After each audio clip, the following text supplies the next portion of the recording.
ನನ್ನ ಹೆಸರು Ashika, first year BO DMFN ಇಂದ.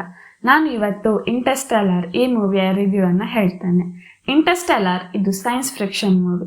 ಇದನ್ನು ಡೈರೆಕ್ಟ್ ಮಾಡಿದವರು ಕ್ರಿಸ್ಟೋಫರ್ ನೋಲನ್ ಇವರು ಅಮೆರಿಕನ್ ಫಿಲ್ಮ್ ಡೈರೆಕ್ಟರ್. 21th ಸೆಂಚುರಿಯಲ್ಲಿ ಸಕ್ಸಸ್ಫುಲ್ ಆದ ಡೈರೆಕ್ಟರ್. ಇಂಟರ್ಸ್ಟೆಲ್ಲರ್ ಒಂದು ಇವರ ಫೇಮಸ್ ವರ್ಕ್. ಈ ಮೂವಿ ಎಮೋಷನಲ್ ಥೀಮ್ ಅನ್ನು ಹೇಳ್ತದೆ, ಲವ್ ಅಂಡ್ ಸ್ಯಾಕ್ರಿಫೈಸ್. ವಿಜುವಲಿ ಈ ಮೂವಿ ತುಂಬಾ ಚಂದ ಮಾಡಿದ್ದಾರೆ.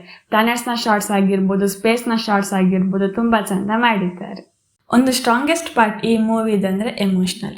ಇದು ಸ್ಪೇಸ್ ಮತ್ತೆ ಪ್ಲಾನೆಟ್ ಇದರ ಬಗ್ಗೆ ಮಾತ್ರ ಹೇಳುವುದಿಲ್ಲ, ಬದಲಾಗಿ ಅಪ್ಪ ಮತ್ತೆ ಮಗಳ ಬಾಂಡಿಂಗ್ ಬಗ್ಗೆ ಕೂಡ ಹೇಳ್ತದೆ. ನೋಲನ್ ಇದನ್ನು ತುಂಬ ಚಂದ ರೀತಿಯಲ್ಲಿ ತೋರಿಸಿದ್ದಾರೆ. ಆಡಿಯನ್ಸ್ ಎಂಗೇಜ್ ಆಗುವ ರೀತಿಯಲ್ಲಿ ಮಾಡಿದ್ದಾರೆ.